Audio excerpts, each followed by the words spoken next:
Anandatirtha, out of his own device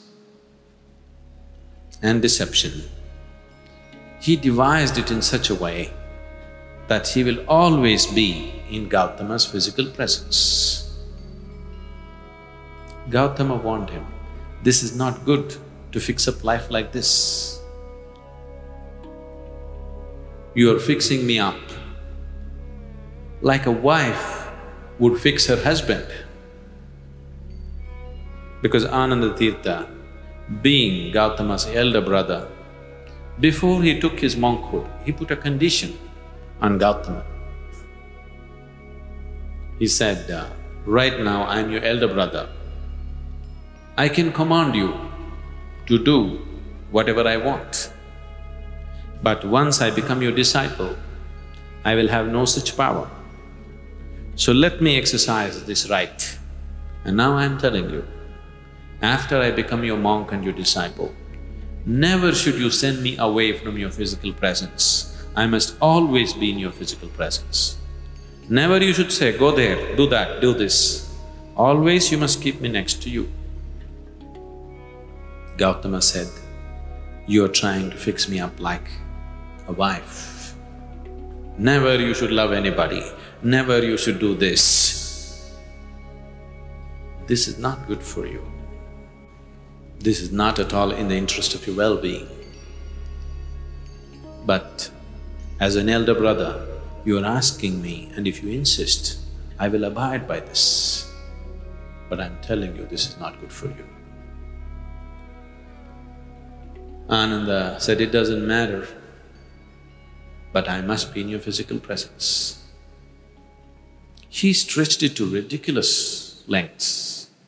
This wanting to be in the physical presence of Gautama, he stretched it to ridiculous lengths.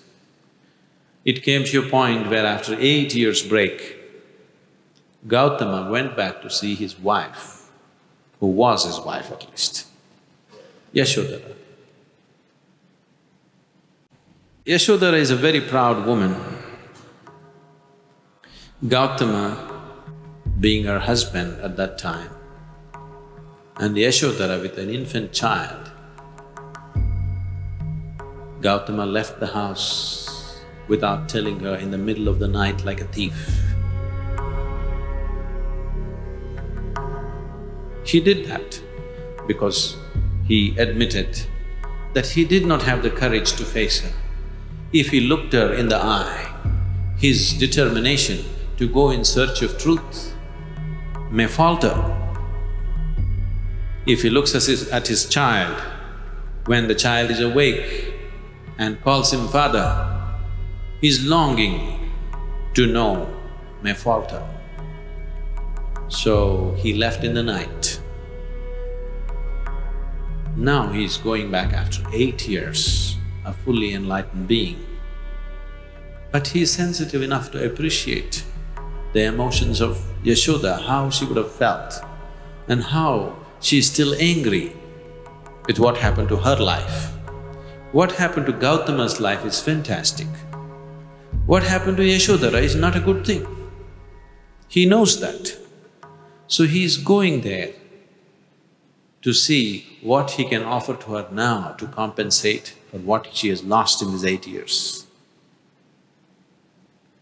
So it is a sensitive situation. So he told Ananda, this once relieve me from the promise that I made you. This is not for myself. For me, she is no more my wife, I have grown beyond those things. But for her, I am still her husband who deserted her without telling her, without giving a warning about it. So this is a sensitive emotion for her. She is a proud woman. It is not good for you to be there. Ananda said, you must keep your promise.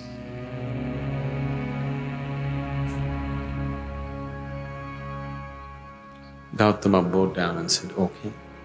And he took him there also into that situation.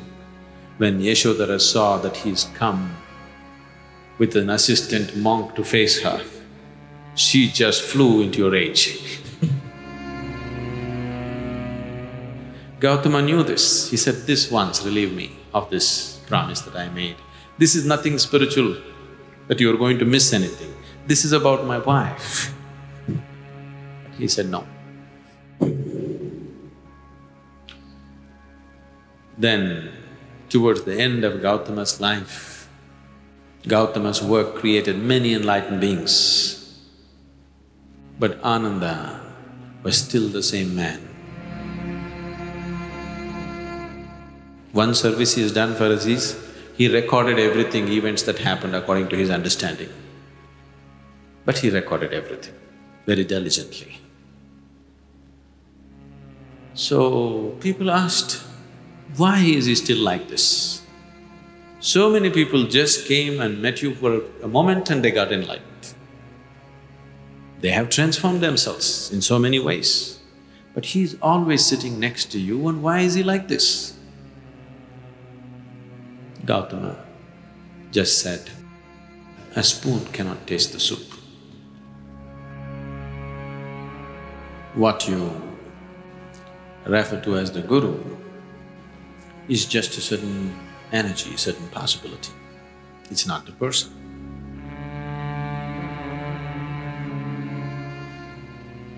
So the physical presence, is it important? It is very important. But the physical need not mean the physical body. The grace is not an airy thing. We can make it very physical. It's as physical as the breeze that you feel. It's as physical as the sunlight. Initially, when a person is just beginning to become receptive, being in the physical presence of the Guru becomes very essential, because your way of perception is only seeing and hearing and five senses. Because of this, you want to hold him in your eye, you want to hold him in your ears. This is the way you know he's there. Yes, it is a necessity in the beginning, but you need not remain there all the time. He will be very physically present in different ways. It is the light that matters. You don't have to hug the light bulb. You don't go and hug the sun, do you?